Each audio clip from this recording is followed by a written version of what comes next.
Hello friends, most welcome. आज हम इस सीरीज का सेकेंड पार्ट देखेंगे। इसके पहले हमने फर्स्ट पार्ट में 50 क्वेश्चन पहले ही देख लिया है, तो आज बचे हुए 50 क्वेश्चन देखेंगे। और इसमें देखिए, क्वेश्चन पेपर अटेंड करते वक्त आपकी रिस्पॉन्सिबिलिटी ये होगी कि क्वेश्चन को एक बारी ध्यान से खुद अटेंड कीजिए, उसके बाद आप मेरा एक्सप्लेनेशन सुनिए। ठीक है, तो क्वेश्चन सामने आता है, क्वेश्चन को एक बारी समझिए, उसे मैं हिंदी और इंग्लिश दोनों भाषाओं में एक्सप्लेन करूँगा। उसके बाद जो आपको सही जवाब लगता है उसे एक बारी अपनी कॉपी पे लिखिए, उसके बाद आप आंसर देखिए। ठीक है, और कमेंट सेक्शन में आप ज़रूर अपना आंसर पुट कीजिए, और कहीं पे भी आपको लगता है संशय की बात है तो उसे भी आप कमेंट सेक्शन में ज़रूर डालिए। तो चलिए इस सीरीज़ को स्टार्ट करते हैं, देखते हैं आज के टॉप 50 क्वेश्चन। तो दोस्तों, फर्स्ट क्वेश्चन आपके सामने है, इसे ध्यान से पढ़िए एक बारी। क्वेश्चन है, कंसिडर द फॉलोइंग स्टेटमेंट्स, यानी कि दिए गए कथनों पे आपको विचार करना है। फर्स्ट स्टेटमेंट क्या कह रहा है? An amendment of the constitution can be initiated only by the prior permission of the president. क्या मतलब है? किसी भी संविधान संशोधन से पहले, ठीक है, या फिर संविधान संशोधन से पहले किसी टॉपिक पे अगर पार्लियामेंट में संविधान संशोधन चल रहा है, ठीक है, तो उसमें सबसे पहले प्रेसिडेंट की अनुमति की आवश्यकता होती है, पहला स्टेटमेंट। दूसरा क्या कह रहा है?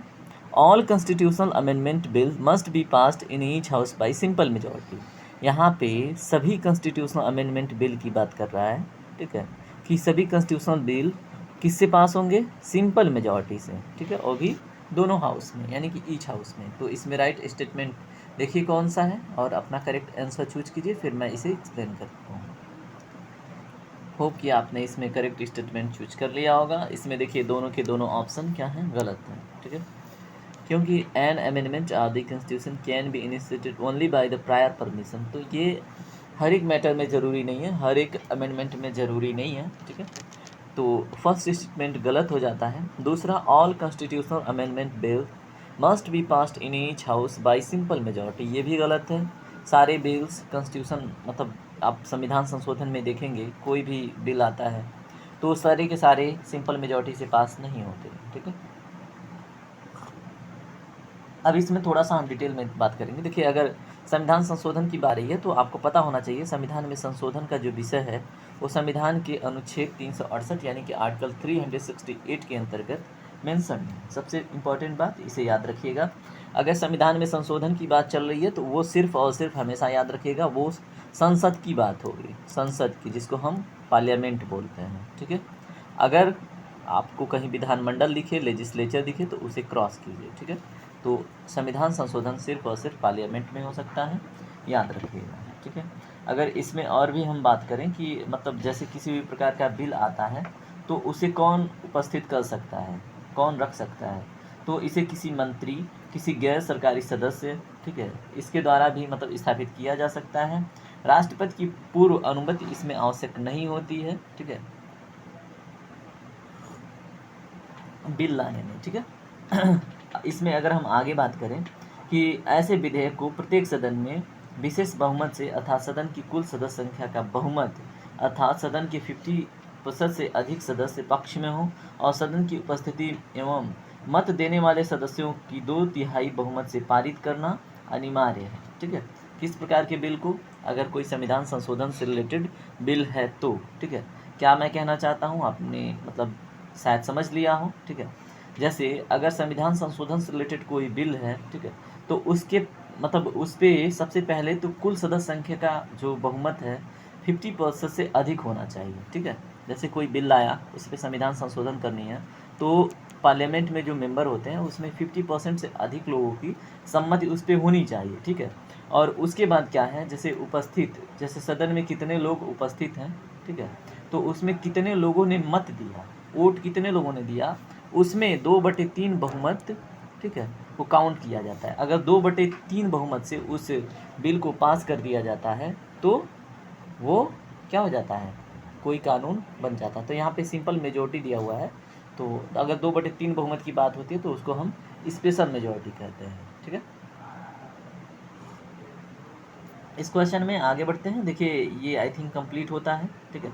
अगर इसमें और भी हम आगे बढ़ के बात करें, ठीक है, तो ठीक है, आगे हमने सेशन पॉलिटी के कवर कर रखे हैं, वहाँ से आप डिटेल में देख लेना।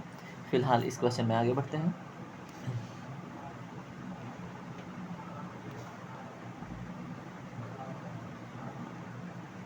क्वेश्चन नंबर 52 ध्यान से पढ़िए। Consider the following statement in the context of preamble of the constitution. तो भारतीय संविधान के जो प्रीएम्बल हैं, ठीक है, उसके ऊपर स्टेटमेंट दिए गए हैं, ध्यान से पढ़िए और राइट आंसर देने की कोशिश कीजिए। स्टेटमेंट फर्स्ट क्या है? The preamble state that constitution derives it's authority from the constituent assembly of India. क्या मतलब है इसका, बताइए।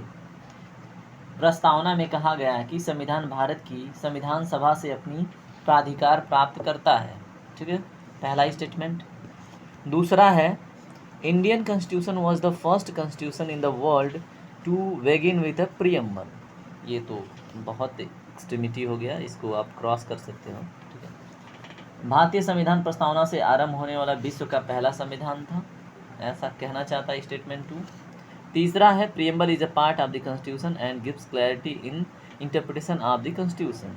मतलब प्रस्तावना संविधान का भाग है तथा संविधान की व्याख्या में स्पष्टता प्रदान करता है, ये स्टेटमेंट थर्ड बोलता है, ठीक है। अब देखिए इसमें राइट आंसर क्या होगा, आप अपने विचार से एक बार चूज करने की कोशिश कीजिए।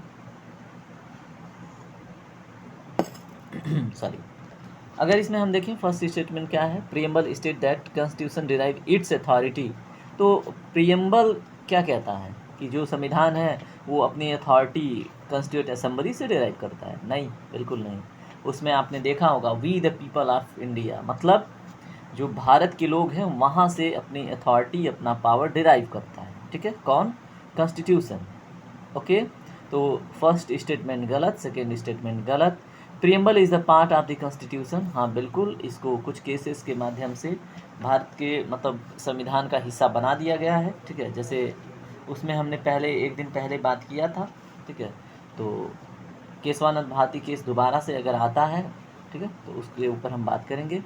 और उसके बाद and gives clarity in interpretation of the constitution, तो थर्ड स्टेटमेंट इसमें सही हो जाता है और इस तरह से इसका option number B correct answer होगा, ठीक है।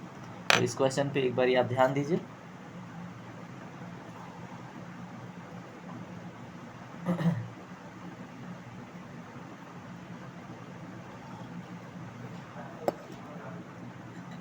सॉरी, देखिए इसमें सेकेंड स्टेटमेंट गलत क्यों हो जाता है, क्योंकि भारत से पहले, ठीक है, अमेरिकी कॉन्स्टिट्यूशन में आपको पता ही भारत का संविधान बना, तो ये भी हम पढ़ते हैं कि भारत के संविधान में प्रस्तावना का जो प्रावधान है ये अमेरिकी कॉन्स्टिट्यूशन से लिया गया है, ठीक है। जब अमेरिकी कॉन्स्टिट्यूशन से लिया गया है भाई, तो पहले भारत में कहाँ से होगा, सोचने वाली बात है। तो इसलिए ये स्टेटमेंट गलत हो जाता है, ठीक है। होप कि आप अब सही आंसर तक पहुँच गए होंगे, है ना। सॉरी, अब इसमें हम आगे बढ़ते हैं, देखते हैं अगले क्वेश्चन को। अच्छा, यहाँ पे प्रीएम्बल आया है ना, तो थोड़ा सा और बात कर लेते हैं ना। जो लैंग्वेज ऑफ प्रीएम्बल है वो ऑस्ट्रेलिया से लिया गया है, ये भी याद रखिएगा, ठीक है। जो कॉन्सेप्ट ऑफ प्रीएम्बल है वो यूएसए के कॉन्स्टिट्यूशन से लिया गया है, याद रखिएगा, ठीक है। ये दोनों बातें बहुत इंपॉर्टेंट हैं और मतलब बिल्कुल इसे याद रखने की कोशिश कीजिएगा। तो चलिए आगे बढ़ते हैं, अगला क्वेश्चन देखते हैं। अगला क्वेश्चन है 53 नंबर का। If the President of India exercise his power as provided under Article 359 of the Constitution, तो अब बताइए, इसमें सबसे इम्पोर्टेंट है आपको अनुच्छेद 359 के बारे में पता होना चाहिए। अगर नहीं पता है तो आप इस क्वेश्चन का जवाब नहीं दे सकते हैं, ठीक है। तो देखिए, अगर राष्ट्रपति के संबंध में ये बात कर रहा है, इसको हिंदी में भी मैं पढ़ देता हूँ। तो हिंदी में, यदि भारत का राष्ट्रपति संविधान के अनुच्छेद 359 के तहत प्रदान की गई अपनी शक्ति का प्रयोग करता है तो क्या करेगा वो? तो नीचे स्टेटमेंट है, the president can promulgate ordinance for any state. क्या मतलब है? जो राष्ट्रपति होते हैं वो किसी भी राज्य के लिए अध्यादेश की उद्घोषणा कर सकते हैं। दी है, the powers of high courts are subsumed by the supreme court. क्या मतलब है? अगर उच्च न्यायालय की शक्तियों को उच्चतम न्यायालय द्वारा इसमें क्या कर लिया जाता है, अवशोषित कर लिया जाता है। ठीक है, अब यहाँ पे भाई राष्ट्रपति के रिस्पेक्ट में बात हो रही है तो सेकेंड स्टेटमेंट कहाँ से आएगा। अब देखिए, the president is empowered to suspend the enforcement of some fundamental rights. अब इसमें तीसरा क्या है, राष्ट्रपति कुछ मूल अधिकारों के प्रवर्तन को निलंबित करने का अधिकार प्राप्त हो जाता है। किसको, राष्ट्रपति को। किसके अंतर्गत, अनुच्छेद 359 के अंतर्गत। उसके बाद डी है, he may extend national emergency only to few parts of the country and not the entire country. मतलब वह राष्ट्रीय आपातकाल, मतलब जैसे होता है ना नेशनल इमरजेंसी, उसका विस्तार देश के केवल कुछ भाग में कर सकते हैं, पूरे देश में नहीं। तो इसमें देखिए जो राइट स्टेटमेंट है आपको पता चल गया होगा, इसमें option number C correct answer होगा। ठीक है, जो प्रेसिडेंट हैं उनको मतलब वो एम्पावर्ड हैं क्या करने के लिए, कुछ फंडामेंटल राइट्स को सस्पेंड करने के लिए। ठीक है, तो ठीक है,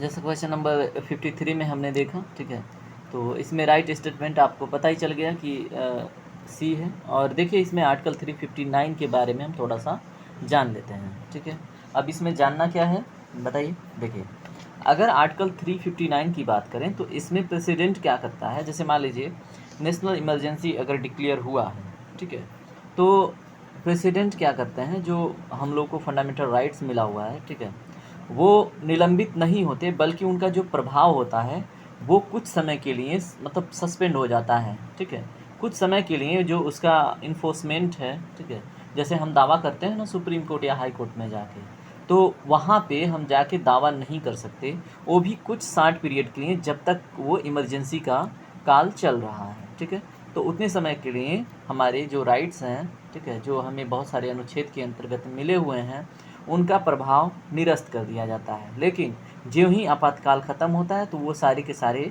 एक्टिव हो जाते हैं। ये प्रावधान आर्टिकल 359 में दिया गया है। ठीक है, अब इसमें देखिए एक संविधान संशोधन होता है, उसके ऊपर हम थोड़ा सा बात कर लेते हैं। ठीक है, क्योंकि उससे और ज़्यादा क्लैरिटी आएगी। तो इसमें देखिए होता है 44वां संविधान संशोधन, क्योंकि आपको पता है क्या हुआ था 1976 में, बताइए 1976 में लगी थी नेशनल इमरजेंसी। ठीक है, जिसको हम ब्लैक एरा भी बोलते हैं। ठीक है, इंदिरा गांधी के समय काल में। तो उस समय सारे राइट्स क्या हो गए थे, छीन गए थे लोगों से, और बहुत सारे केसेज और फिर मतलब बहुत सारी दिक्कतें लोगों को झेलनी पड़ी थी। ठीक है, अब उसके बाद होता क्या है, उन सारे प्रॉब्लम्स को ध्यान में रख के 44वां संविधान संशोधन 1978 में देखें तो कुछ परिवर्तन होता है। किसमें, 44th कॉन्स्टिट्यूशन अमेंडमेंट एक्ट 1978। ठीक है, अब इसमें क्या होता है, देखिए जो आपको 359 के अंतर्गत जो आपकी मतलब पावर्स छीन रही थी, ठीक है, जो आपका अधिकार छीन रहा था, या फिर जिसके प्रवर्तन के लिए आप हाई कोर्ट या सुप्रीम कोर्ट नहीं जा सकते थे, अब उसमें थोड़ा सा परिवर्तन किया गया। इसमें क्या परिवर्तन किया गया कि अब इसमें न्यू चीज़ ऐड की गई, जो आपका आर्टिकल 20 के अंतर्गत जो आपको अधिकार मिले हैं और आर्टिकल 21 के अंतर्गत जो अधिकार मिले हैं, ये इनका प्रभाव निलंबित नहीं होगा। ठीक है, पहली बात ये ध्यान में रखिएगा। दूसरी बात, वो सभी नियम कानून, ठीक है, संरक्षित नहीं होंगे। संरक्षित नहीं होने का मतलब, जैसे नेशनल इमरजेंसी लगा हुआ है, ठीक है, तो आप जैसे सिर्फ जैसे नेशनल इमरजेंसी से रिलेटेड जो रूल रेगुलेशन या फिर लॉ बनाए गए हैं, ठीक है, वो सिर्फ प्रेसिडेंट के नज़रिए में संरक्षित होंगे, मतलब उनका उल्लंघन आप नहीं कर सकते। ठीक है, अगर कोई और नियम कानून बना हुआ है उसको संरक्षण प्राप्त नहीं होता है। ठीक है, जैसे इसमें कहने का मतलब ये है कि अगर आपातकाल से संबंधित जो विधियां हैं, ठीक है, ऐसी किसी भी विधि के तहत मतलब की गई कोई कार्यवाही, ठीक है, या फिर कोई कार्यकारी कार्रवाई को ही चुनौती जैसे अगर दिया जाता है तो वो प्रेसिडेंट संरक्षित रखते हैं। ठीक है, कि नहीं अब इस पे आप मतलब जैसे मान लीजिए नेशनल इमरजेंसी लगी हुई है, ठीक है, और उसमें कुछ नियम बना हुआ कि आप यहाँ पे नहीं जा सकते, ठीक है, आप ऐसा नहीं कर सकते, तो अगर ये नियम बना हुआ है राष्ट्रीय आपातकाल के दौरान तो वही संरक्षित है कि ठीक है आप उसका उल्लंघन नहीं कर सकते। ठीक है, लेकिन ऐसा कोई नियम कानून जो मतलब पहले से चल रहा है और या फिर नहीं है, तो अगर आपने फिर भी कोई एक्ट किया तो फिर वो मतलब प्रेसिडेंट के तरफ से संरक्षित नहीं है। ठीक है, तो उसके लिए आप स्वतंत्र हैं, ये भी बातें इसमें ऐड की गई थी। होप कि आपने ये बात समझ ली होगी। और इसमें एक स्टेटमेंट और है जो आपने देखा था लास्ट स्टेटमेंट, तो इसमें अगर हम बात करें 359 के मतलब विस्तार में अगर बात करें तो ये पूरे देश की भी बात करता है और किसी एक विशेष भाग की भी बात करता है, नेशनल इमरजेंसी, ठीक है। तो ये पूरे भारत में भी लगाया जा सकता है और किसी एक विशेष भारत के किसी एक विशेष पार्ट में भी लगाया जा सकता है, ठीक है। और देखिए, अगर हम राष्ट्रीय आपात की स्थिति की बात करें तो इसकी घोषणा दो स्थितियों में हो सकती है, या तो बाहर से अटैक हो मतलब एक्सटर्नल अटैक हो, या फिर सशस्त्र विद्रोह अपने देश के अंदर ही स्टार्ट हो, ठीक है। तो ये दो कंडीशन हैं जिसमें राष्ट्रीय आपातकाल की घोषणा हो सकती है, ठीक है। तो होप कि ये क्वेश्चन का उद्देश्य कंप्लीट होता है। अब अगले क्वेश्चन पे चलेंगे। अगला क्वेश्चन देखिए ध्यान से, क्वेश्चन नंबर 54, ठीक है। अब 54 आपके सामने जूम होके आ गया है, इसको ध्यान से पढ़िए। तो इस क्वेश्चन पे हम बात करते हैं। क्वेश्चन नंबर 54 काफ़ी इंटरेस्टिंग है और ये एग्ज़ाम में आने की पॉसिबिलिटी इसकी 99% है, ठीक है। तो ध्यान से देखिए, जीनो ट्रांसप्लांटेशन, ठीक है, रिसेंटली इन न्यूज़ इज़। अब आपको बताना है जीनो ट्रांसप्लांटेशन किससे संबंधित है। ए है technique of moving a plant from one location to another. Second है transplantation of organs among different species. C है टेक्निक टू अट्रैक्ट हनी बीज इन क्वीनलेस कॉलोनीज।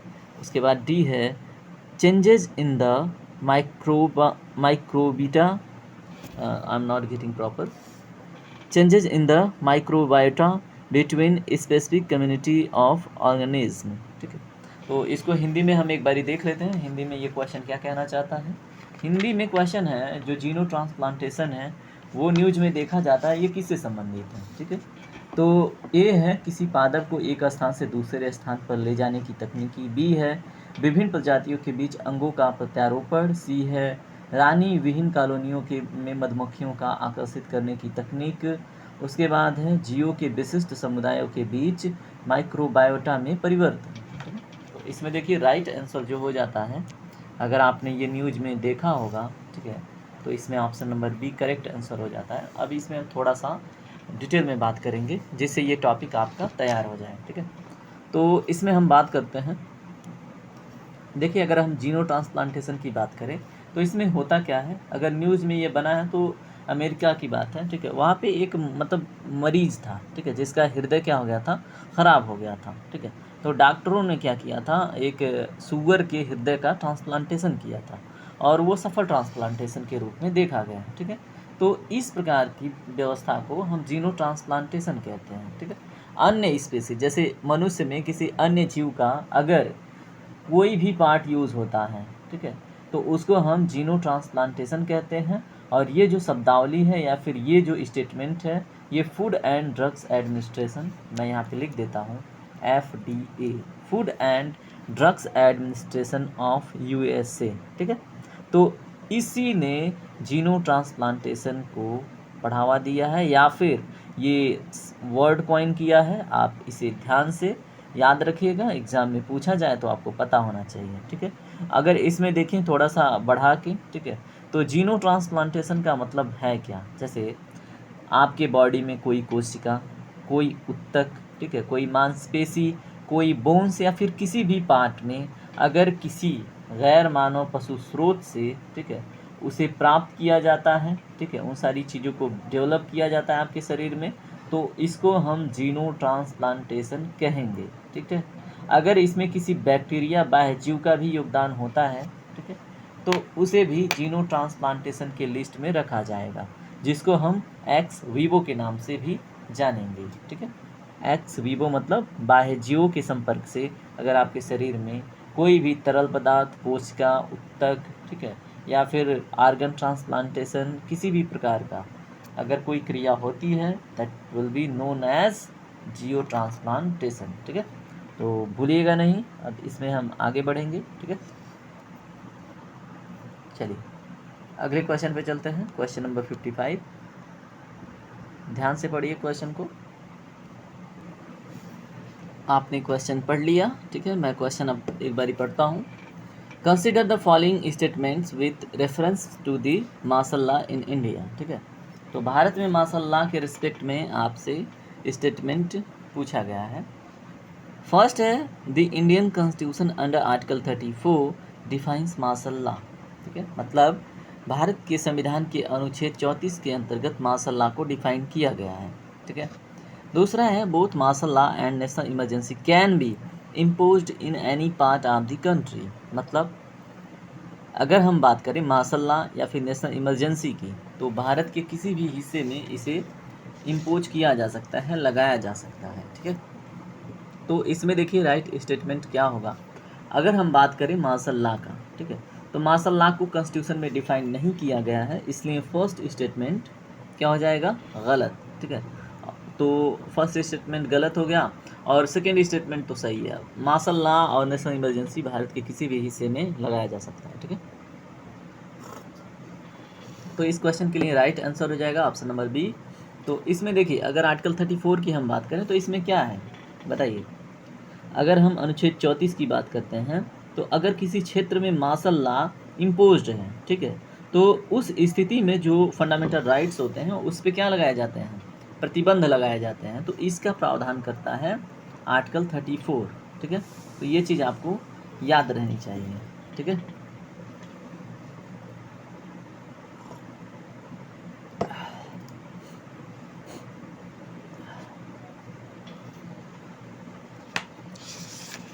चलिए इसमें हम आगे बढ़ते हैं। ठीक है, अगला क्वेश्चन देखते हैं।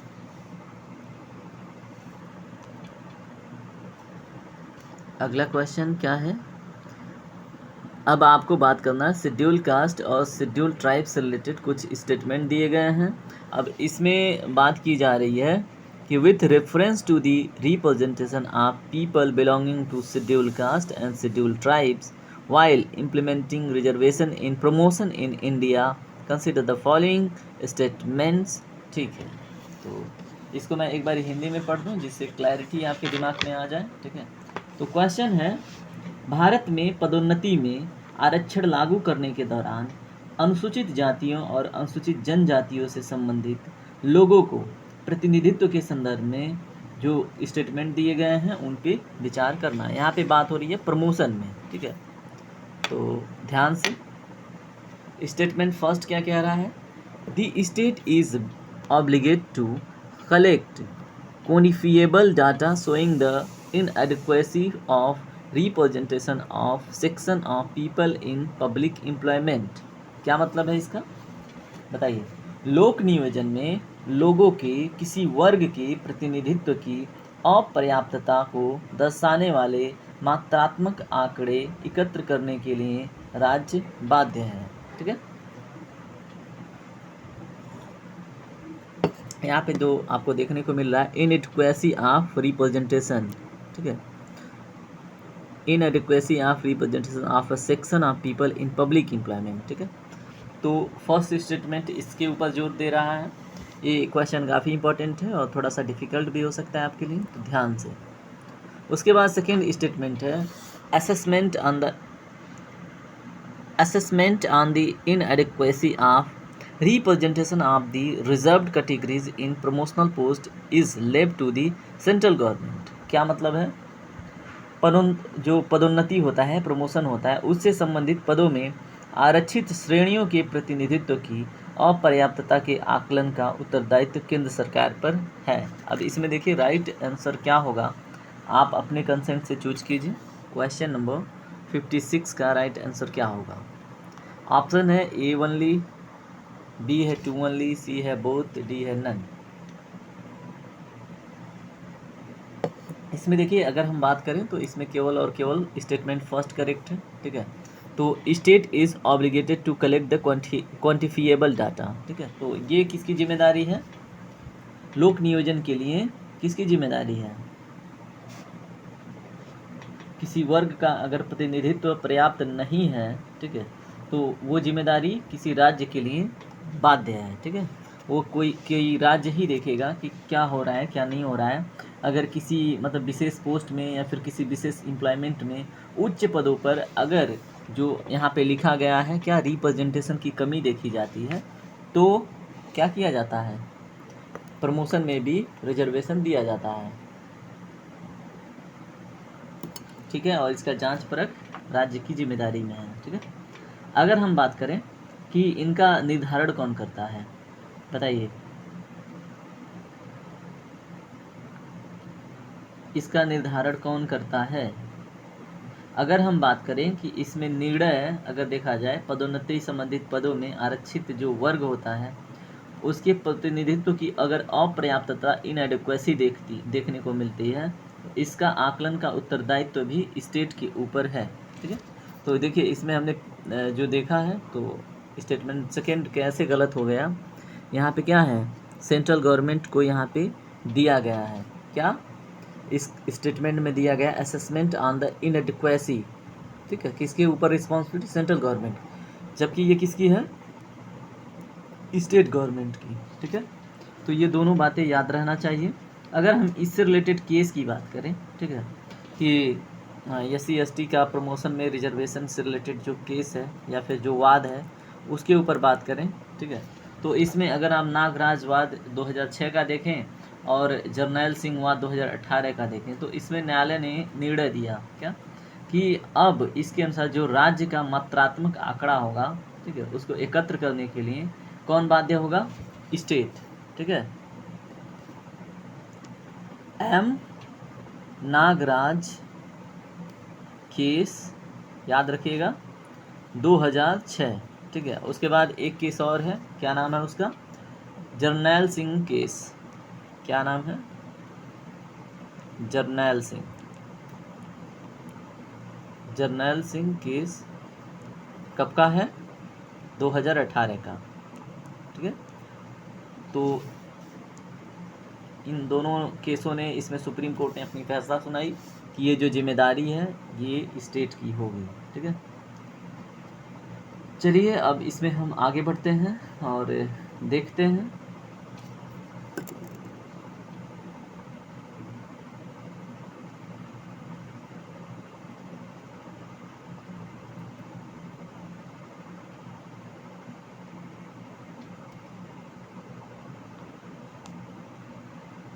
क्वेश्चन नंबर 57 ध्यान से देखिए,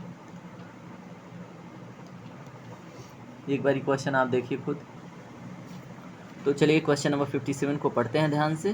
the Indian council act of 1861 introduce which are the following provisions for the first time in India. ठीक है, तो भारतीय परिषद अधिनियम 1861 के बारे में कुछ स्टेटमेंट दिया गया है और कहा गया कि इसमें भारत में पहली बार इस अधिनियम के अंतर्गत क्या इंट्रोड्यूस किया गया था। ठीक है, इस प्रावधान में अब देखिए स्टेटमेंट फर्स्ट है power to issue ordinances in Indian administration, मतलब बताइए इसमें वायसराय या गवर्नर को पावर दिया गया क्या करने के लिए, अध्यादेश जारी करने के लिए। It was the first time.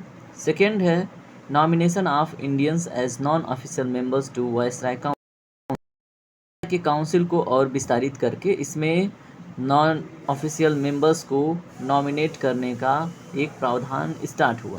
Third है the new office of secretary of state for India, मतलब अब क्या होगा, न्यू ऑफिस का गठन होगा किसके लिए, सेक्रेटरी ऑफ स्टेट के लिए। ठीक है, तो अब बताइए इसमें कौन सा स्टेटमेंट सही है कौन सा गलत है, चूज कीजिए। देखिए इसमें मेरी जानकारी से तो फर्स्ट स्टेटमेंट करेक्ट है, सेकेंड स्टेटमेंट भी करेक्ट है। ठीक है, थर्ड स्टेटमेंट इसमें गलत हो जाता है और इसमें ऑप्शन नंबर बी सही है। अब देखिए कैसे, देखिए 1861 के अंतर्गत, ठीक है, इंडियन काउंसिल एक्ट 1861 के अंतर्गत क्या हुआ, वायसराय को ये पावर दिया गया कि वो 6 मंथ के लिए अगर मान लीजिए ऑर्डिनेंस यानी अध्यादेश जारी करना चाहता है तो वो उसको एक मतलब राइट्स इसमें दिया गया। ठीक है, अब ये कैसी स्थिति में, आपातकाल के दौरान। ठीक है, अगर विधान परिषद की संस्तुति के जैसे होता है ना कंसेंट के बिना अध्यादेश जारी करने का अधिकार पहली बार 1861 के इंडियन काउंसिल एक्ट के अंतर्गत प्राप्त हुआ। अगर वर्तमान में देखें प्रेसिडेंट को आर्टिकल 1, 2, 3 के अंतर्गत राइट है ऑर्डिनेंस जारी करने का, 6 मंथ का अभी भी प्रोविज़न है, 6 मंथ से अधिक एक्सटेंड करना है तो उसे लोकसभा और या राज्यसभा में क्या करना होता है, लोकसभा में कंसेंट प्राप्त करना होता है। ठीक है, उसके बाद अगर हम बात करें इसी के अपोजिट, ठीक है, तो 213 के अंतर्गत एक गवर्नर भी ऑर्डिनेंस इशू कर सकते हैं स्टेट में, ठीक है। तो ये भी आपको पता होना चाहिए, ठीक है। ये एडिशनल इन्फॉर्मेशन है, तो ये आपके जानकारी में होनी चाहिए। उसके बाद जो सेकेंड स्टेटमेंट है उसे ध्यान से देखिए, नॉमिनेशन ऑफ इंडियंस, ठीक है। तो इंडियन काउंसिल एक्ट 1861 में बिल्कुल हुआ था, और नॉन ऑफिशियल मेंबर के रूप में हुआ था इनका नॉमिनेशन, कि आइए बैठिए, वड़ा पाव खाइए और घर जाइए, ठीक है। तो इसमें स्पेशली तीन लोगों को नॉमिनेट किया गया था। उनका नाम अगर याद रखते हैं आप, तो वो आपके एग्ज़ाम के लिए शायद हेल्पफुल हो, ठीक है। तो इसमें कौन कौन थे, अगर किंग आप बनारस देखें, यानी बनारस के राजा, ठीक है। दूसरा अगर हम बात करें, ठीक है, तो दूसरे में कौन आते हैं, पटियाला के महाराज, ठीक है, पटियाला के महाराज। उसके बाद अगर हम तीसरे में बात करते हैं, ठीक है, तो तीसरे में कौन आते हैं, सर दिनकर राव, सर दिनकर राव, ठीक है।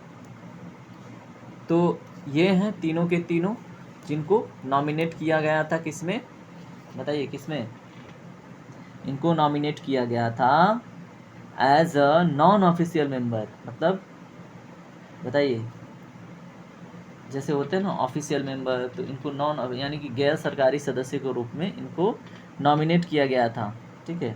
और इसमें क्या हुआ था बताइए, ये सिर्फ जाके वहाँ पे इनका कोई राइट्स नहीं था, ठीक है। वहाँ पे जाके सिर्फ सजेस्ट कर सकते थे, मानना ना मानना वो परिस्थिति के ऊपर डिपेंड करता था, ठीक है। तो ये चीज़ आपको याद रहना चाहिए। और उस समय अगर देखा जाए तो वायसराय कौन था उस समय, 1862 की बात है। उस समय वायसराय थे लॉर्ड, अब लॉर्ड क्यों बोले, है ना, तो कैनिंग बोलते हैं, कैनिंग था, ठीक है। तो ये भी याद रखिएगा। तो इससे क्वेश्चन अगर बनेगा तो आपसे क्वेश्चन छूटेगा नहीं। अगर इसमें लास्ट स्टेटमेंट की बात करें, तो लास्ट स्टेटमेंट में है the new office of secretary, ये आया था इंडियन काउंसिल एक्ट 1858 के अंतर्गत, ठीक है, ना कि 1861 के अंतर्गत। तो ये भी बात आप याद रखिएगा। तो इस तरह से ये क्वेश्चन कंप्लीट होता है। अगले क्वेश्चन पे चलते हैं। The expression union of India under article 1 of the Indian constitution includes which of the following, ठीक है।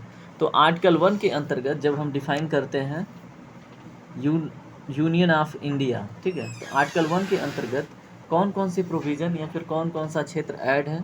अब इसमें देखिए, 1 है स्टेट, सेकेंड है यूनियन टेरिटरी, थर्ड है टेरिटरीज दैट इंडिया में एक्वायर इन द फ्यूचर, ठीक है। तो इसमें देखिए, अगर मेरी जानकारी से देखें तो तीनों के तीनों स्टेटमेंट इसमें करेक्ट हैं, तो ऑप्शन नंबर डी सही हो जाना चाहिए, ठीक है। अगर सुप्रीम कोर्ट और हाई कोर्ट की बात करें तो वो इसके डिफिनीशन से थोड़ा सा हट के रखा गया है, ठीक है। होप कि ये क्वेश्चन आपको समझ में आया होगा। तो 58 का राइट आंसर क्या होगा बताइए, 58 का राइट आंसर क्या होगा।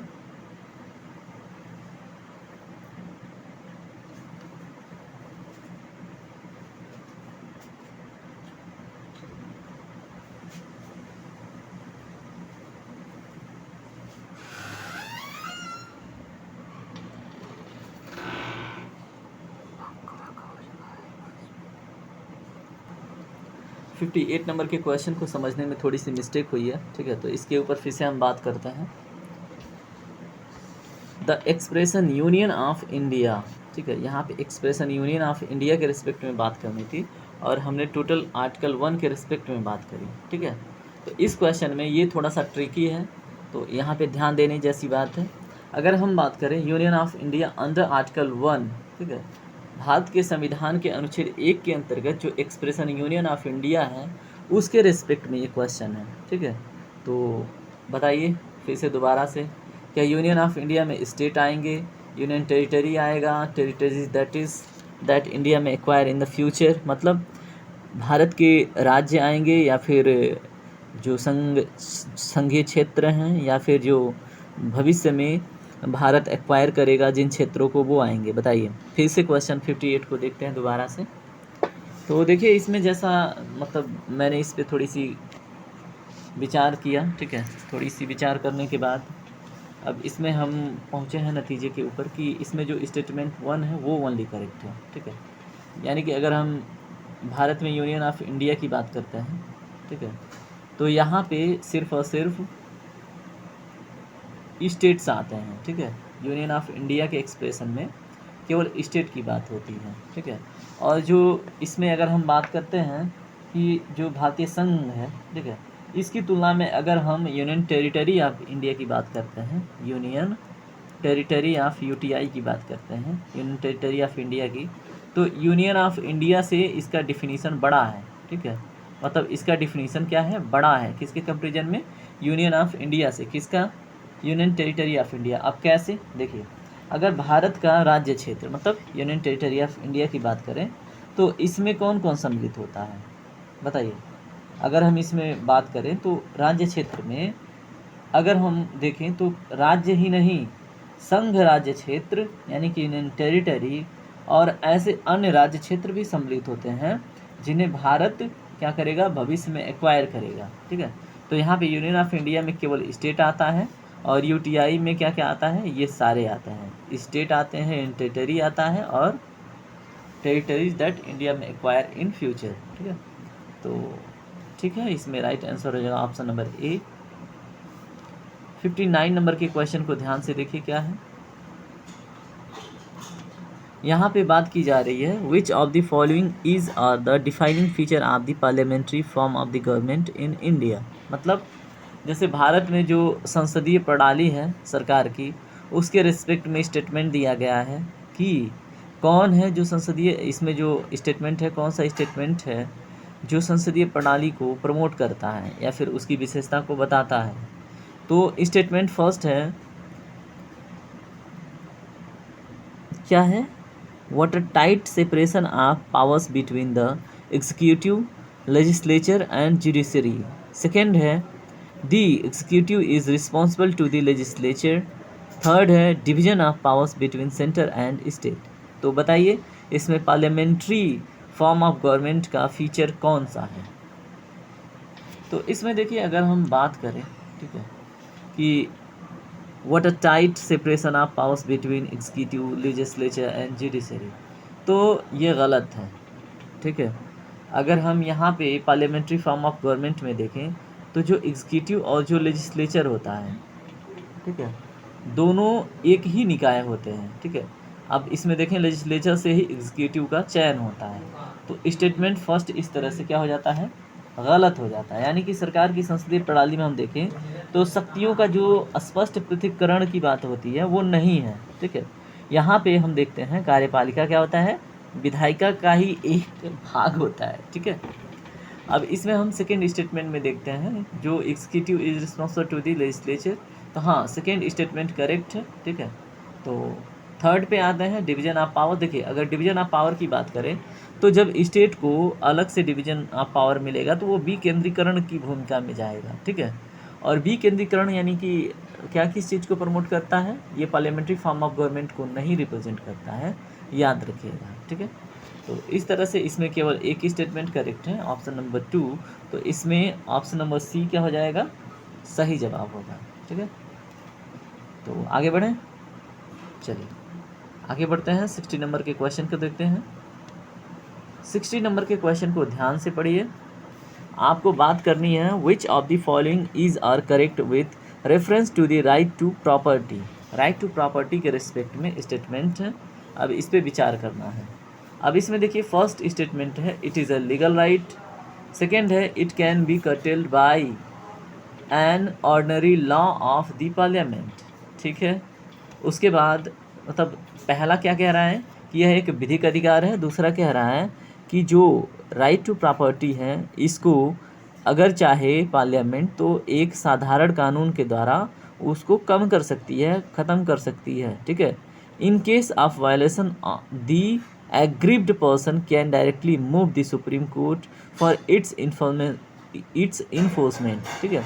तो तीसरा स्टेटमेंट क्या कह रहा है, अगर क्या होता है किसी का, ठीक है, किसी का क्या होता है, अगर भारत में अगर हम बात करें केंद्र और राज्यों के मध्य, ठीक है, तो सॉरी यहाँ पे तो केंद्र और राज्य नहीं आएंगे।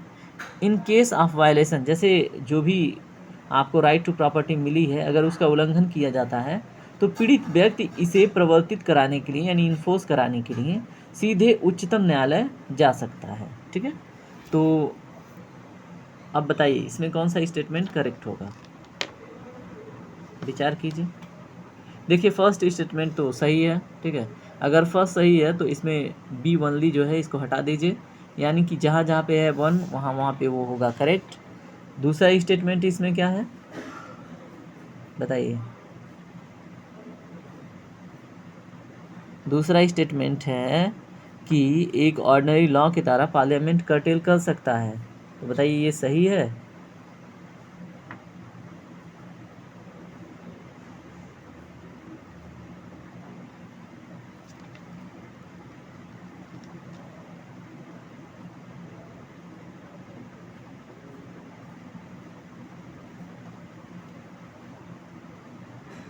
जी बिल्कुल, ठीक है।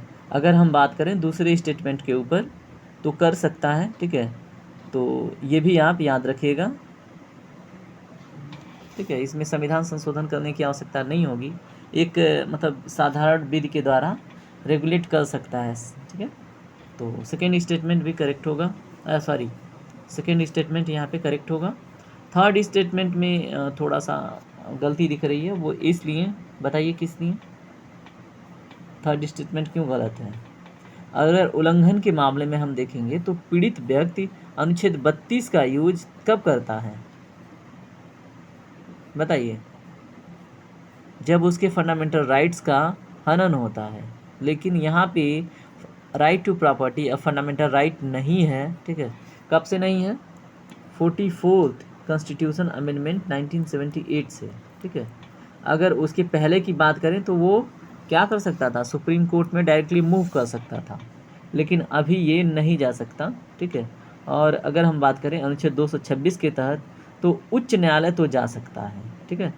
तो याद रखिएगा, अब यहाँ पे 1978 से 32 के अंतर्गत वो डायरेक्ट सुप्रीम कोर्ट नहीं जा सकता, लेकिन 226 के अंतर्गत वो हाई कोर्ट अपने वहाँ के हाई कोर्ट में जा सकता है, ठीक है। तो ये अनुच्छेदों की बात है 32 और 226, ठीक है। तो इस तरह से इस क्वेश्चन में अगर हम देखें राइट आंसर तो स्टेटमेंट 1 एंड 2 करेक्ट हो जाते हैं, यानी कि ए ऑप्शन सही होगा।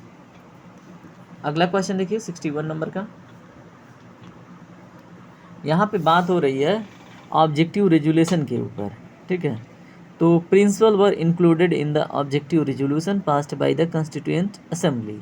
अब आपको बताना है जो ऑब्जेक्टिव रेजोल्यूशन आया था, ठीक है, किसने रखा था, पंडित जवाहरलाल नेहरू ने, ठीक है। जो आगे चल के क्या बना, प्रियम्बल, यानी कि उद्देशिका, ठीक है। अब उसी के रिस्पेक्ट में बताना है आपको कि इसमें जो सिद्धांत थे जो इंक्लूड किए गए थे वो किसके द्वारा, मतलब सॉरी वो कॉन्स्टिट्यूएंट असेंबली के द्वारा पास किए गए थे, तो वो कौन कौन से थे। स्टेटमेंट फर्स्ट है powers and authority of independent India and its constitution shall follow from the people, ठीक है, shall flow from the people. जो पावर है, जो अधिकार है, ठीक है, स्वतंत्र भारत की अगर बात करें, ठीक है, और जो संविधान की शक्तियाँ हैं वो कहाँ से आती हैं, भारत के लोगों से, ठीक है। सेकेंड क्या है, minority and other backward classes will be provided adequate safe guards, मतलब जो माइनॉरिटी है, अल्पसंख्यक हैं, और जो अदर बैकवर्ड हैं, पिछड़ी, मतलब अगर पिछड़े लोगों की बात करें, ठीक है, तो उनको पर्याप्त क्या मिलेगा, सुरक्षा प्राप्त किया जाएगा, प्रदान किया जाएगा। तीसरा है India will make a full and willing contribution to the promotion of world peace, मतलब भारत क्या करेगा, अपनी पूरी इच्छा से कोशिश करेगा कि पूरे विश्व में शांति फैले, ठीक है, ये उसका योगदान होगा। तो ये ऑब्जेक्टिव रेजुलेशन में इसमें से कौन कौन सा था आपको वो बताना है, ठीक है। तो चूज कीजिए राइट स्टेटमेंट क्या होगा। इसको हम थोड़ा सा जूम आउट करते हैं, ठीक है। अब देखिए इसमें तीनों स्टेटमेंट आपको दिख रहे हैं, अब तीनों स्टेटमेंट में बताइए। देखिए इसमें जो स्टेटमेंट फर्स्ट है वो तो करेक्ट है, ठीक है। Powers and authority of India, independent India की बात करें तो भारत के लोगों से ही फ्लो होता है, किसमें, संविधान में, ठीक है, जिसमें हम कहते हैं we the people of India solemnly resolve to constitute, ठीक है। तो वहाँ पे संविधान को शक्ति, संविधान की शक्ति का स्रोत क्या है, पीपल ऑफ इंडिया, ठीक है। तो स्टेटमेंट फर्स्ट करेक्ट है, प्रीएम्बल में ये चीज़ ऐड की गई थी, ऑब्जेक्टिव रेजोल्यूशन में ये बात थी, ठीक है। दूसरा क्या है, minority and other backward classes के लिए सेफ गार्ड की बात की गई है, ये भी सही है। India will make a full willing, ये भी सही है। इंटरनेशनल वर्ल्ड पीस के बारे में भी बात उसमें कही गई थी, ठीक है। तो ये सारी की सारी स्टेटमेंट सही हैं, यानी कि ऑप्शन नंबर ए सही हो जाता है, ठीक है। तो आगे बढ़ें, चलिए आगे बढ़ते हैं और देखते हैं अगले क्वेश्चन को।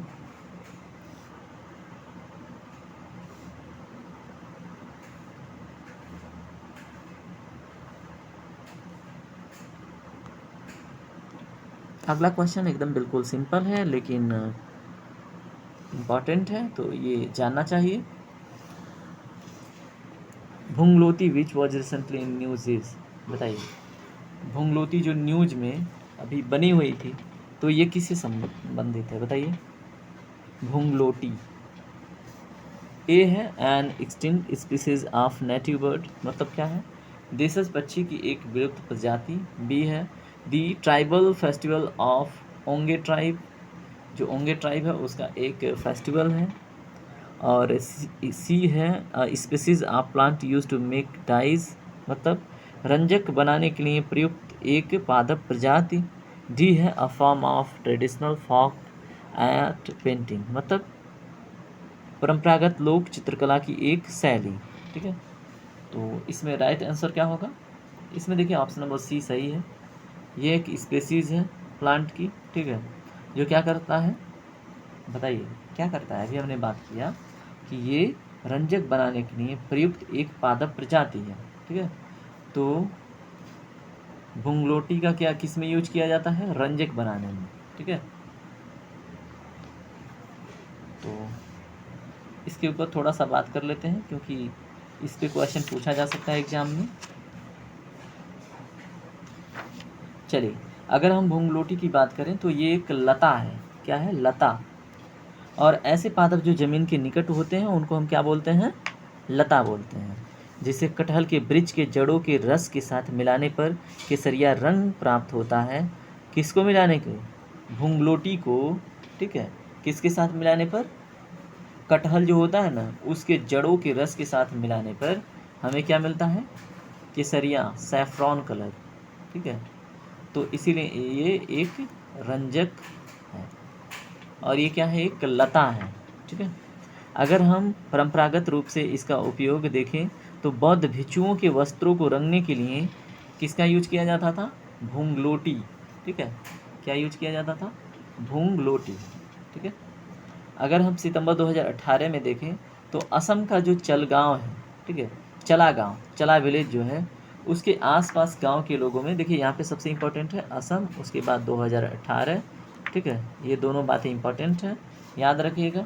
और भुंगलोटी बड़ा चर्चित विषय बना था, तो ये भी याद रखिएगा। अब चला गांव के विषय में थोड़ा सा बात करते हैं। तो यहाँ पे चला गांव अभयारण्य संरक्षण सोसाइटी का गठन किया गया, ठीक है। और उसमें देखा गया कि जो शिव सागर वहाँ पे वन प्रभाग हैं असम के, ठीक है। और वहाँ पे देखा जाए क्षेत्रफल की दृष्टिकोण से तो 173 हेक्टेयर का एक वहाँ पे आरक्षित वन क्षेत्र भी है। कहाँ पे, बताइए कहाँ पे, चलगांव में, ठीक है। तो इसी क्षेत्र में मतलब देखा जाता था कि जो बौद्ध भिक्षु होते थे वो भुंगलोटी के लगभग, मतलब अगर हम बात करें तो भुंगलोटी के कटहल के तने के साथ, ठीक है, उसके जूस के साथ मिला के अपने कपड़े को कलर करते थे। लेकिन अभी वर्तमान में देखा जाए तो इसका जो मतलब स्थिति है इस लता का, वो विलुप्त होने के मतलब सीमा पे है, ठीक है। तो इसलिए ये न्यूज में है, तो इसे याद रखने जैसी बात है, तो एग्ज़ाम में पूछेगा, ठीक है। चलिए, इस क्वेश्चन का उद्देश्य पूरा होता है, अगले क्वेश्चन पे चलते हैं। अगला क्वेश्चन देखिए ध्यान से, member of the constituent assembly of India were, ठीक है। तो बताइए, जो कॉन्स्टिट्यूएंट असेंबली गठित की गई थी भारत में, उसमें जो मेंबर आए थे चुन के, ठीक है, वो कैसे आए थे, इसमें राइट स्टेटमेंट चूज करना है, बताइए। 1 है प्रत्यक्ष रूप से निर्वाचित, सेकेंड है अप्रत्यक्ष रूप से निर्वाचित, थर्ड है नाम निर्देशित मतलब नॉमिनेटेड, ठीक है, directly elected, indirectly elected, nominated. तो इसमें राइट स्टेटमेंट क्या होगा, देखिए इसमें डायरेक्टली इलेक्टेड भी थे और बताइए नॉमिनेटेड भी थे, क्या इनडायरेक्टली इलेक्टेड थे? बताइए। क्वेश्चन नंबर 63 को ध्यान से देखिए, क्या इसमें कोई स्टेटमेंट आपको इनकरेक्ट दिख रहा है? जी, अगर हम देखें कंस्टिट्यूएंट असेंबली की बात करें तो वहाँ पे डायरेक्ट इलेक्शन नाम की कोई चीज़ नहीं हुई थी, ठीक है। तो ये बात आपको याद रहना चाहिए। उसमें जो मेंबर चुन के आए थे उनका इनडायरेक्ट इलेक्शन हुआ था और वो कुछ प्रिंसली स्टेट से नॉमिनेट होके आए थे। तो टोटल कितने मेंबर नॉमिनेट हुए थे और इलेक्ट हुए थे? 389, ठीक है। अब आपकी जिम्मेदारी है इसका विखंडन करना, ठीक है। तो कितने मेंबर प्रोविंशियल स्टेट से इनडायरेक्टली इलेक्ट होके आए थे, कितने नॉमिनेट होके आए थे, और कितने जो कमिश्नरेट था ना उस समय, तो उसमें से कितने में, चलिए कमिश्नरेट वाले मेंबरों की संख्या 3 थी, ये मैंने बता दिया। बाकी 2 की जिम्मेदारी आपकी है, कमेंट सेक्शन में जरूर लिखिएगा, ठीक है। तो इस तरह से इस क्वेश्चन में जो स्टेटमेंट नंबर सी है वो सही हो जाएगा, बाकी ठीक है। अगले क्वेश्चन पे चलते हैं। क्वेश्चन नंबर 64 देखिए ध्यान से। Indian constitution is called a living document because, Bharat का जो संविधान है इसको जीवंत दस्तावेज बोलते हैं। अब क्यों बोलते हैं आप बताइए।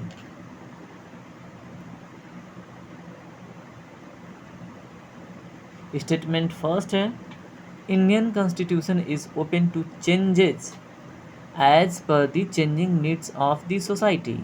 बिल्कुल, यानी भारतीय संविधान को जीवंत इसलिए कहा जाता है क्योंकि इसमें परिवर्तन किया जा सकता है जिस प्रकार से समाज को आवश्यकता हो। Okay, the constitution provides enough flexibility of interpretation for both the political classes and the judiciary. तो इसमें तो भैया दोनों के दोनों स्टेटमेंट मुझे सही लग रहे हैं और हम दोनों को क्या कर देंगे, करेक्ट, ठीक है। मतलब जो भारत का संविधान है ये समाज के लिए, समाज की आवश्यकताओं के लिए परिवर्तित होता रहता है, इसलिए भी इसको लिविंग डॉक्यूमेंट बोलते हैं। इसमें फ्लेक्सिबिलिटी है और ये इंटरप्रिटेशन भी, मतलब इसमें भी अपना योगदान देता है, कब, पॉलिटिकल क्लासेज और जुडिशरी में भी, ठीक है। तो दोनों स्टेटमेंट करेक्ट हैं और इस तरह से ऑप्शन नंबर सी इसके लिए सही जवाब हो जाता है, ठीक है। चलेंगे अब हम अगले क्वेश्चन पे।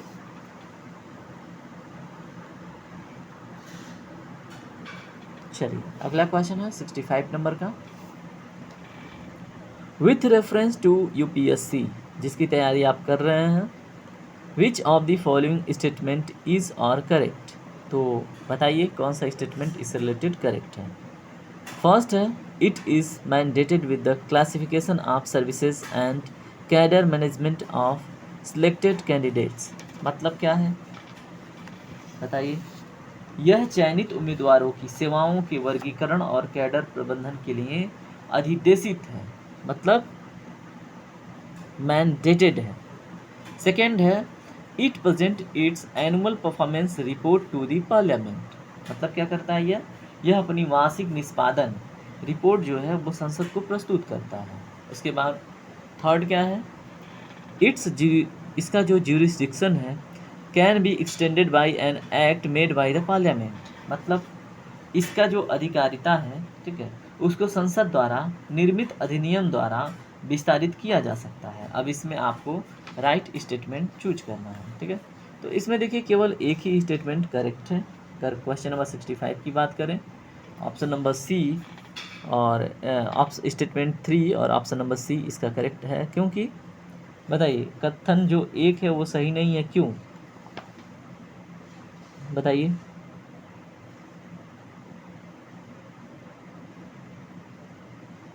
अगर हम इसमें बात करें स्टेटमेंट 1 में, it is mandated with classification of services and career management of selected candidates, ठीक है। तो ये इसलिए सही नहीं है क्योंकि इसमें क्या देखा जाता है, अगर ईपीएससी की बात की जा रही है या फिर अखिल भारतीय सेवाओं और केंद्रीय सेवाओं की बात करें, ठीक है, तो उसमें ग्रुप ए ग्रुप बी जो इनमें भर्ती होती है ना, ये उससे संबंधित है, ठीक है। और यह जैसे प्रमोशन होता है, अनुशासन जैसे होता है ना, डिसिप्लिन के मामले में ये सरकार को क्या करता है, अगर सरकार सलाह मांगती है तो सलाह देता है। यह सेवाओं के वर्गीकरण, वेतन और सेवा शर्तों, कैडर प्रबंधन, प्रशिक्षण आदि से संबंधित नहीं है, ठीक है। ये सिर्फ और सिर्फ क्या करता है बताइए, अगर ग्रुप ए ग्रुप बी से संबंधित कोई भर्ती है, उस पे प्रमोशन और डिसिप्लिन से रिलेटेड मैटर पे सरकार को सलाह देता है। ठीक है, अब देखिए इन विषयों का जो प्रबंधन है वो कौन करता है। जैसे यहाँ पे है बात किसका, कैडर मैनेजमेंट की बात है ना, सर्विसेज की बात है ना, तो इसका मैनेजमेंट कौन करता है, भारत सरकार के जो कार्मिक एवं प्रशिक्षण विभाग है। ठीक है, यानी कि क्या है, कार्मिक एवं प्रशिक्षण जो विभाग है वो क्या करता है, कैडर सर्विसेज अलॉट करता है। ठीक है, तो इसलिए ये स्टेटमेंट गलत हो जाता है। ठीक है, और देखिए इसमें कार्मिक एवं प्रशिक्षण विभाग को क्या बोलते हैं, डिपार्टमेंट ऑफ, बताइए, training and, department of employment and training something है ना, DOEPT बोलते हैं। ठीक है, तो इसलिए स्टेटमेंट फर्स्ट गलत हो जाता है। सेकेंड स्टेटमेंट देखिए, its present its annual performance report to the parliament. तो यूपीएससी क्या करता है, प्रत्येक वर्ष ये राष्ट्रपति को अपना निष्पादन रिपोर्ट देता है, न कि पार्लियामेंट को। ठीक है, तो ये भी इसमें स्टेटमेंट गलत हो जाता है। तो इस तरह से आई होप कि आपको जवाब मिल गया है। अब हम बढ़ेंगे इसमें आगे। ठीक है, इसमें देखिए इसका जो ज्यूरिडिक्शन है इसको बढ़ाया जा सकता है, एक्सटेंड किया जा सकता है, किसके द्वारा, पार्लियामेंट के द्वारा एक्ट बनाकर। ठीक है, तो यूपीएससी क्या सॉरी यूपीएससी को संसद द्वारा क्या किया जा सकता है, संघ की सेवाओं से संबंधित अतिरिक्त कार्य भी इन्हें सौंपे जा सकते हैं, किसके द्वारा, बताइए, पार्लियामेंट के द्वारा अमेंडमेंट करके। ठीक है, और जो यूपीएससी के अधिकार क्षेत्र में किसी प्राधिकरण, निगम, निकाय या सार्वजनिक संस्थान की जो कार्मिक प्रणाली को भी रख सकता है, कौन, पार्लियामेंट। ठीक है, और संसद द्वारा निर्मित जो अधिनियम होते हैं वो यूपीएससी की अधिकारिता का विस्तार, ठीक है, उसके द्वारा किया जा सकता है। तो इस तरह से क्वेश्चन नंबर 65 का उद्देश्य कंप्लीट होता है। अब हम बढ़ेंगे अगले क्वेश्चन पे, क्वेश्चन नंबर 66 के ऊपर। ठीक है, बात करेंगे। According to the preamble of the Constitution as adopted by the Constituent Assembly, which of the following adjectives were used to define the Indian Republic? ठीक है, अब बताइए, क्वेश्चन तो बहुत इंटरेस्टिंग है। क्वेश्चन क्या है बताइए, क्वेश्चन ही समझना थोड़ा सा मतलब विषय है। अगर आप क्वेश्चन नंबर 66 की बात करें तो संविधान की प्रस्तावना के अनुसार जैसा कि संविधान सभा द्वारा अंगीकृत किया गया था, निम्नलिखित में से कौन से, अगर विशेषणों की बात करें, एडजेक्टिव की बात करें, का प्रयोग भारतीय गणराज्य को परिभाषित करने के लिए किया गया था? तो बताइए, फर्स्ट है समाजवादी, सेकेंड है संप्रभु, थर्ड है पंथ निरपेक्ष, फोर्थ है लोकतांत्रिक। तो इसमें कौन सा स्टेटमेंट सही होगा, क्वेश्चन नंबर बताइए 66 में?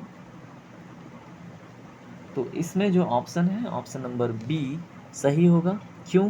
क्योंकि इसमें 2 और 4 स्टेटमेंट करेक्ट हैं। सोवरिन और डेमोक्रेटिक जो आप बात करें, क्या जो एडजेक्टिव यूज़ किए गए थे वो इंडियन रिपब्लिक को डिफाइन करते हैं। ठीक है,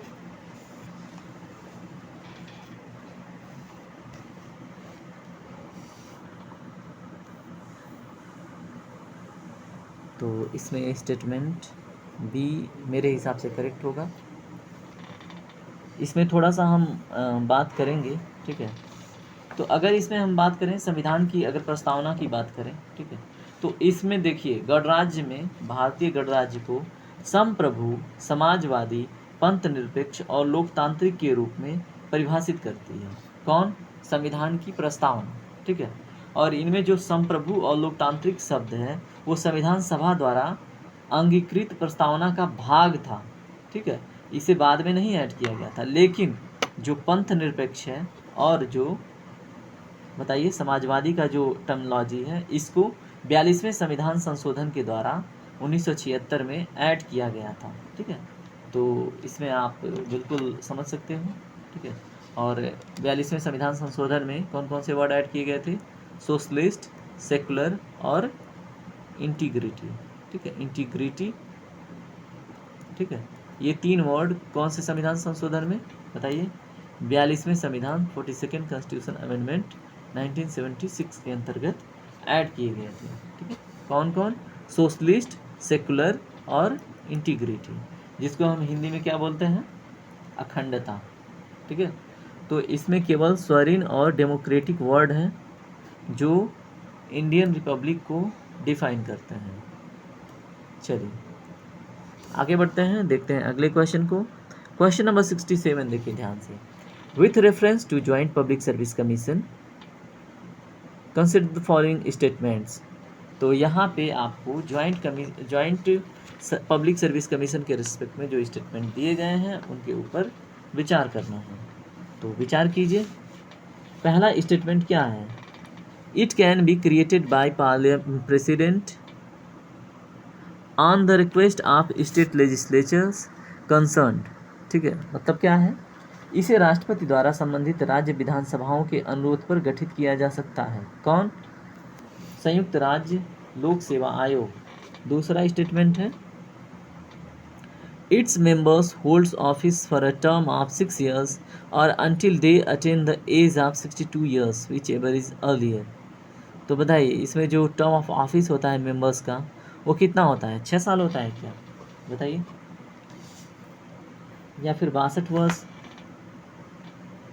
उसके बाद थर्ड स्टेटमेंट है, it present its annual report to the president. क्या ये अपना एनुअल रिपोर्ट राष्ट्रपति के सामने रखते हैं। तो इसमें आपको बताना है कौन सा स्टेटमेंट करेक्ट नहीं है। ठीक है, तो बताइए 67 नंबर के क्वेश्चन में कौन सा स्टेटमेंट करेक्ट नहीं है। इसमें देखिए अगर हम बात करें तो 1 और 3 जो है वो करेक्ट नहीं है। ठीक है, तो इस क्वेश्चन के लिए स्टेटमेंट 1 और 3 करेक्ट हो जाएंगे। इसमें पूछ रहा है कि नॉट करेक्ट, यानी कि it can be created by president on the request of state legislature concern. तो ऐसा नहीं है, अगर उसकी गठन से रिलेटेड बात होती है, ठीक है, मतलब JSPSC से रिलेटेड अगर बात होती है, ठीक है, तो इसमें कौन भूमिका निभाता है, बताइए।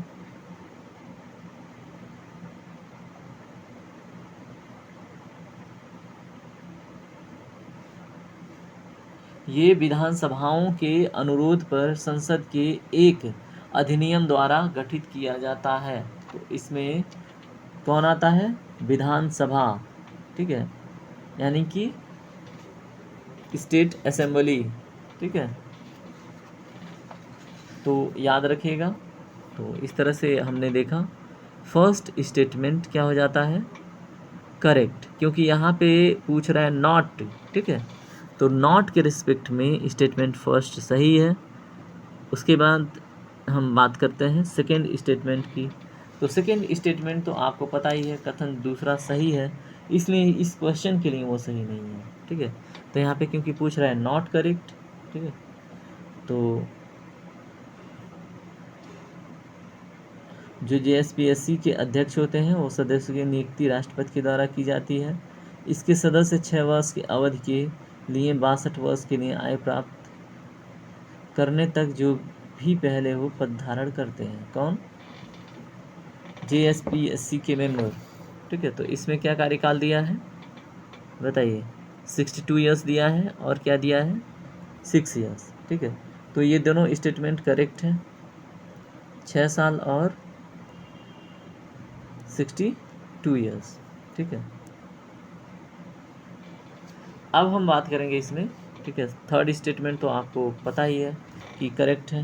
ठीक है, और करेक्ट इस क्वेश्चन के रिस्पेक्ट में है, बाकी तो ये गलत है। क्यों, क्योंकि जो JSPSC अपनी मासिक जो निष्पादन रिपोर्ट है वो राज्य के राज्यपालों को प्रस्तुत करती है, न कि वो राष्ट्रपति को। ठीक है, तो ठीक है, अगले क्वेश्चन पे चलते हैं।